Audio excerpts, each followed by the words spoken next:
que je perçoive le pardon tel qu'il est. Leçon 134.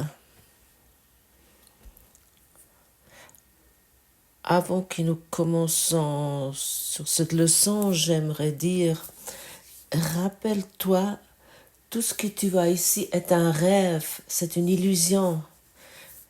Ça signifie que ce n'est pas vrai, ce n'est pas réel.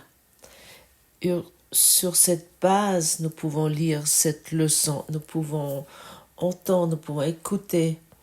Mais autant que nous croyons que tout ce que nous expérimentons est vrai, qu'est une réalité, autant cette leçon n'est pas accessible. Nous croyons à ce moment-là que nous défendons un crime, un viol. Nous défendons ton enfance, nous ignorons ton enfance et tout ce qui s'est passé. C'est un rêve. Rien de réel peut être menacé et rien d'irréel existe. Ici, tu trouves ton bonheur. Mais si j'insiste, je maintiens ce qui est, je vois, est réel, à ce moment-là, je vais avoir raison. Et chaque fois que je vais avoir raison, je suis malheureux. Et chaque fois que je suis malheureux, je peux faire un autre choix. Être malheureux signifie de croire à quelque chose qui n'est pas vrai, qui n'est pas la réalité. Et ainsi tu es invité, donc une fois vérifier toutes tes pensées, tout ton système de pensée, vérifie encore une fois. Uniquement à ce moment-là, tu pratiques le pardon. Et nous nous rappelons encore une fois aujourd'hui, rien peut se mettre entre ta projection, autant que tu maintiens ce que tu crois, autant que tu rends sans cesse réel tes convictions, à ce moment-là, à ce moment-là, tu dois expérimenter le monde en tant que réel et tu dois souffrir. Oui, c'est une souffrance.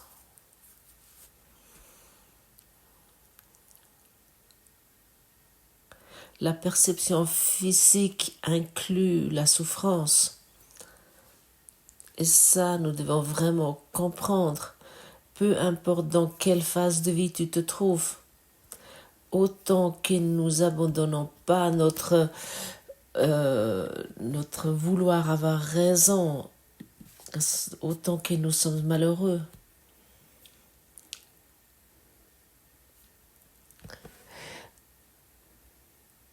Revoyons la signification de pardonner, car cela est susceptible d'être distordu et perçu comme quelque chose qui entraîne le sacrifice inéquitable d'une colère légitime, un don injustifié et immérité et un déni complet de la vérité.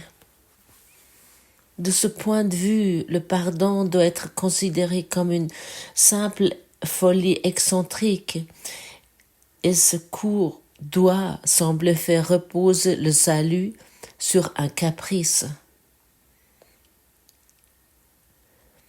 Et nous avons ici un point de vue totalement distordu sur le pardon. Encore une fois, il soit dit, nous ne pardonnons pas la réalité. Le pardon nous montre la réalité. Nous ne pardonnons pas ce qui est vrai. Si quelque chose serait vrai, écoute bien si tu veux. Si quelque chose serait vrai, ce qui serait réel, ce qui s'est passé dans ce monde, à ce moment-là, ça ne pourrait pas être pardonné. Ça, nous devons comprendre. À ce moment-là, tu pourrais jeter ce cours, ça n'aurait aucun sens. Ce serait sans signification. Bon, peut-être à ce moment-là, il y a, je ne sais pas, l'emblème du yin et yang qui pourrait être autre chose, j'en sais rien. Ça n'aurait aucun sens. Ça ne t'amènerait nulle part. Si ce sera vrai, tout ici, ce cours ne fonctionnera pas. Si ce sera vrai que dans ton enfance, que tu avais une enfance terrible parce que tes parents t'ont mis dans une institution, ou parce que ton oncle, ou parce que j'en sais rien. Si tout ça serait vrai, à ce moment-là, le cours ne fonctionnera pas. Ce cours fonctionne sur la base que le monde est une illusion. Sur cette base, ce cours en miracle fonctionne. Autrement, il ne peut pas fonctionner. Finalement, le pardon veut dire lâcher prise. Je lâche mes convictions. Ce n'est pas une façon arrogante de dire je te pardonne ce que tu m'as fait. C'est comme ça, je lâche mes illusions auxquelles j'ai cru. J'abandonne mes convictions sur toi. J'abandonne ce que tu n'as jamais fait. Ça, c'est le pardon. Et pour cette raison, nous devons comprendre ça d'une façon juste. Et le pardon doit être appris.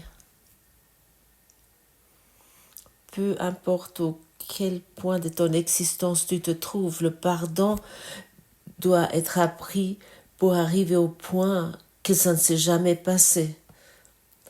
Ah, nous ne faisons pas seulement comme ça. Ah oui, ça ne s'est jamais passé. Maintenant, je l'ai compris. Pour moi, j'ai reconnu que cette leçon, comme elle est proposée ici, que j'avais besoin de quelques temps pour apprendre, parce que ça inclut tout le cours en miracle, comme toutes les leçons. Je peux bien me rappeler à quel point j'étais obtus et comme j'ai maintenu certaines situations, certains événements, certains concepts, mais uniquement pour m'expérimenter comme coupable et uniquement pour m'expérimenter en tant que victime. On pourrait aussi dire secours au miracle où le pardon est un appel à l'amour. Si je continue à maintenir à mes jugements, je me blesse uniquement, mais uniquement moi-même. Et si je réponds avec amour, si je réponds avec le pardon, dans l'attitude intérieure que c'est une illusion et que ça ne s'est jamais passé, à ce moment-là, je commence à guérir. À ce moment-là, toutes les idées concernant mes histoires, mes concepts et mon passé commencent à guérir. Et à ce moment-là, je sais ce que ça signifie. Le passé est passé. Elle ne peut jamais me toucher. Elle est vraiment... Le passé est passé. Et à ce moment-là, l'avenir, le futur n'est pas là. Et à ce moment-là, je suis éternellement dans l'instant sain avec tout ce qui se passe.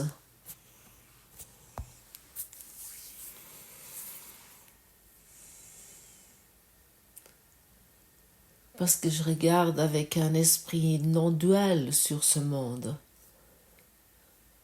Parce que je regarde le monde, ce qu'il est véritable, totalement neutre, et que le monde n'a encore jamais fait, rien. Et que je puisse dire ceci à toi est un miracle. Et ça Et ces mots sont dits depuis une certitude profonde. Rien s'est jamais passé, personne n'a jamais rien infligé, m'a jamais rien fait. Je suis guérie dans ma perception.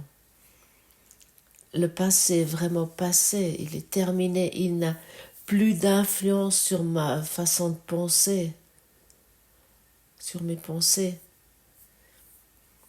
Et comme tu peux t'imaginer, je peux te raconter beaucoup d'histoires, ce qui s'est passé dans mon passé, mais ça n'a aucune importance, aucune signification.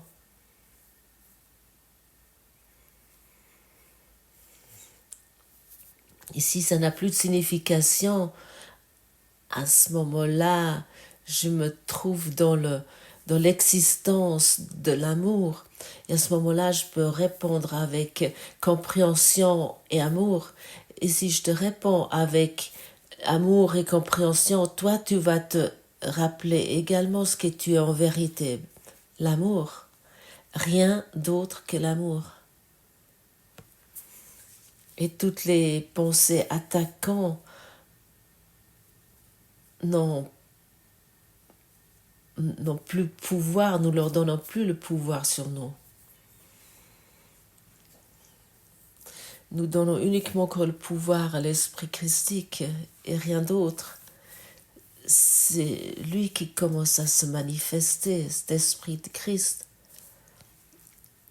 C'est le Christ qui commence à rayonner dans ce monde. Et aujourd'hui, nous avons une énorme possibilité de guérir notre esprit. Lorsque tu reprends la responsabilité sur tes projections, si vraiment tout, mais vraiment tout, sans exception, est une projection de culpabilité dans notre esprit, ou qu'il était ceci, ça nous montre ce que nous voyons dans le monde et dans notre esprit. Tu peux tout voir dans ce monde. Tout ça se passe dans ton esprit sans exception. Et quelle possibilité extraordinaire de ne plus réfuter la guérison de toi, mais de l'accepter, de la recevoir, de l'accueillir. Il ne s'agit pas, et je te demande vraiment de comprendre cela, il ne s'agit pas de nier tes expériences, mais de reconnaître qu'ils sont une interprétation d'événements totalement neutres. Et si tu demandes le Saint-Esprit qui te donne son interprétation, il va te rappeler ce que tu vois n'est pas la vérité. Lui, il va te rappeler. Lui, il est ton enseignant. Et avec lui, tu peux parler avec une façon totalement naturelle, comme avec ton conjoint, par exemple. Hé, Saint-Esprit, comment tu vois ceci? Montre-moi, qu'est-ce que ça signifie tout ça?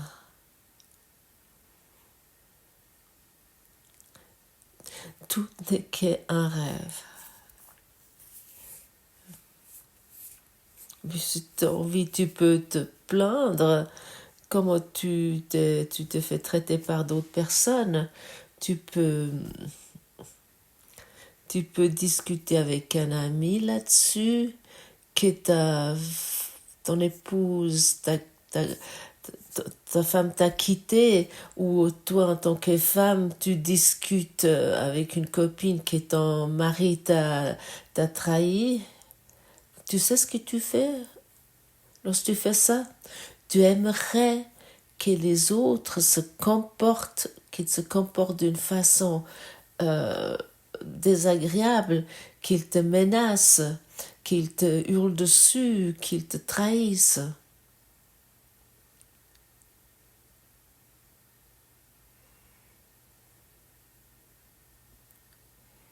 pour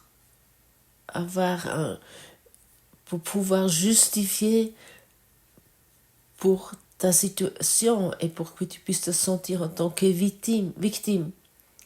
Tu aimerais que les autres soient coupables pour que toi, tu peux t'expérimenter comme soi-disant innocent.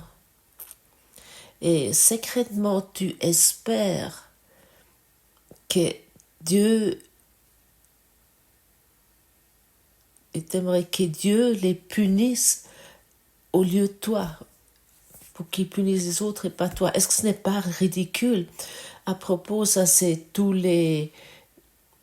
beaucoup de religions pratiquent ceci, surtout dans le christianisme, que les autres sont coupables. Et après, il y a eu une drôle d'histoire un drôle de conte de fées était inventé. Je ne sais pas par quel esprit fou ça s'était inventé. Ils inventent un enfer et Dieu va les juger.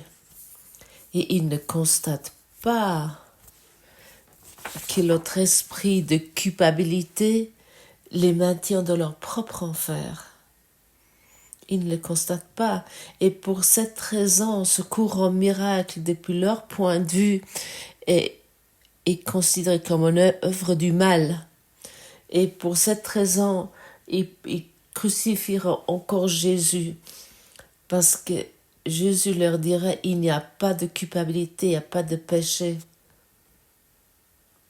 Et Dieu ne peut jamais te punir. Et pour cette raison, ils ont cloué Jésus sur la croix il y a 2000 ans. Ils feront la même chose aujourd'hui.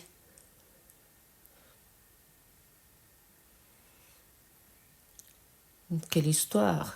C'est intéressant, n'est-ce pas? Ça, c'est les bonnes personnes. Ça, c'est les bons chrétiens.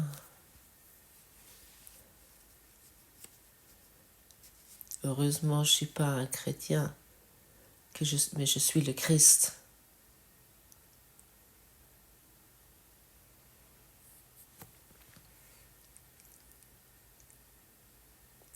En tant que chrétien, je rendrai mon propre enfer réel et je m'attaquerai sans cesse et j'accuserai Dieu pour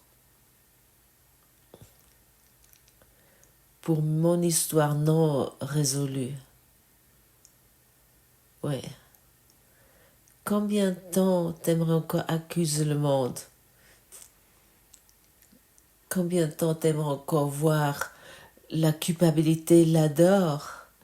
Souviens-toi, le monde est une illusion. Et Jésus, il a déjà dit ceci, il a passé 2000 ans, comme il le dit aujourd'hui.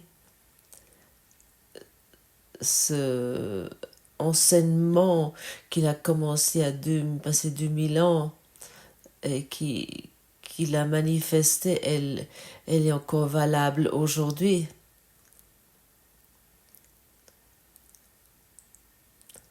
Et tu étais sans cesse enseigné le cours ou l'enseignement de Jésus agit sans cesse en toi. Et aujourd'hui, tu reçois une nouvelle information, une nouvelle leçon concernant son enseignement. Et la question est, aimerais-tu accepter ceci? Est-ce que tu aimerais pratiquer ceci? Est-ce que tu aimerais à tes fêtes, tu vas te reconnaître, à tes fruits, tu vas te reconnaître, à tes agissements, tu vas te reconnaître, c'est clair. Et pendant longtemps, j'étais dans la résistance envers la vérité pour pouvoir parler maintenant de cette vérité. Ça m'est un honneur de pouvoir parler maintenant de ceci depuis une autorité intérieure qui est de la clarté, de l'amour.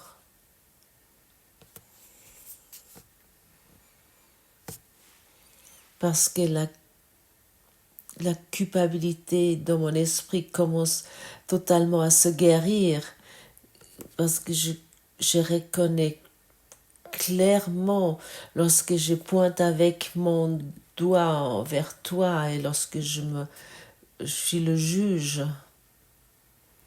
Lorsque je te dis, toi tu es un idiot, je pourrais aussi bien dire comme moi aussi, tu es un dictateur et un meurtrier comme moi aussi, tu es un violeur et quelqu'un qui aime la nature comme moi aussi.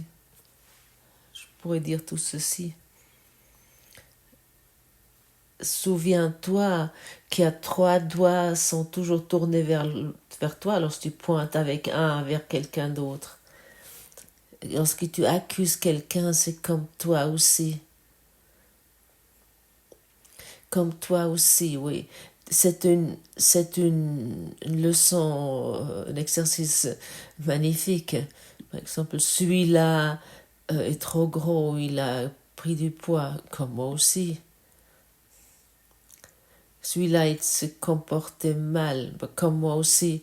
Celui-là, il a fait une erreur, comme moi aussi. Pratique ceci. Exerce ceci pour que tu puisses arrêter ces accusations et pour que tu arrêtes de blesser, de te sentir coupable, pour que ça se termine. Pour que ton enfer s'éteint. Le pardon est vraiment un chemin tellement utile dans la pratique. D'abord pardonner et ensuite comprendre. Et à ce moment-là, tu vas reconnaître que ce cours t'offre comme merveilleux cadeau, mais nous devons accepter ces cadeaux. Trouves-tu aussi? Seulement lorsque tu acceptes tes cadeaux, tu vas voir ce qui est en toi. Si je dis comme moi aussi, à ce moment-là, Jésus te dit, est-ce que je me condamnerai pour avoir fait cela? Est-ce que tu t'accuserais pour cela? Ok, cet abuseur d'enfants doit être emprisonné et puis condamné à mort. Est-ce que je m'accuserais pour cela? Donald Trump est je ne sais pas quoi. Est-ce que je m'accuserais pour cela? Ma voisine est je ne sais quoi. Est-ce que je m'accuserais pour cela? Non. Ou est-ce que tu t'accuserais pour cela? C'est un exercice tout simple qui peut vraiment arrêter tout ton système de pensée. Par exemple, ma mère a fait telle et telle erreur. Est-ce que je m'accuserais pour cela? Mon père était je ne sais pas quoi. Est-ce que je m'accuserais d'avoir fait cela? Pratique ceci une fois et tout ton égoïsme va commencer à guérir tout de suite. Si tu laisses le oui mais de côté, uniquement à ce moment-là, si tu ne rajoutes pas ce oui mais, regarde, tu vas te dire regarde là, comme c'est. Non, c'est la fameuse histoire de oui mais. Termine ce oui mais, accepte cette leçon. Accepte ce que Jésus te communique ici. Le monde est une illusion et pas un fait. Mais autant que je maintiens cette illusion, ça reste ma réalité. C'est mon propre esprit. Si 8 milliards peuvent voir une situation différemment. Est-ce que tu crois vraiment que c'est la réalité? Parce que personne voit exactement la situation comme toi dans ton petit cosme où ton père et ta mère t'est traité ou je ne sais quoi. La vérité est pour tout le monde pareil. Uniquement le mensonge peut partager avec quelques peu personnes. La vérité est pour tous les êtres vivants pareil.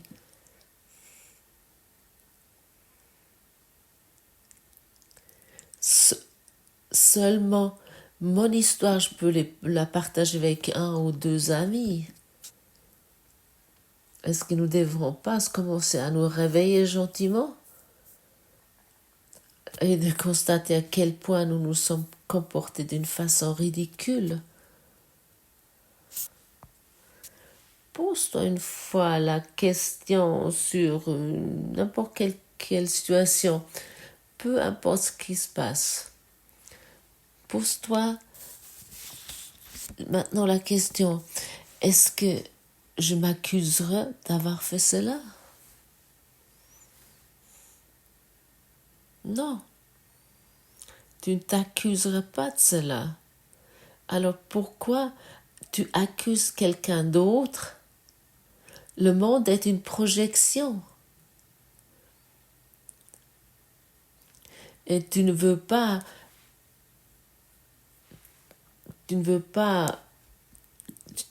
reconnaître ce qui est en toi. Et de cette raison, tu le projettes sur un monde neutre qui ne peut rien te faire sauf d'expérimenter tes pensées non résolues. C'est tout. Et ici, tu vois ce que le pardon peut faire pour toi. Mais pour tous ceux-ci qui veulent encore exprimer leurs doutes, leur histoire de oui, mais, ils doivent encore un peu attendre.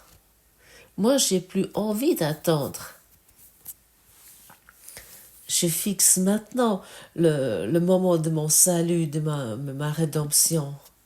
Exactement maintenant que ça va se passer. Quel moment tu vas fixer le moment du salut?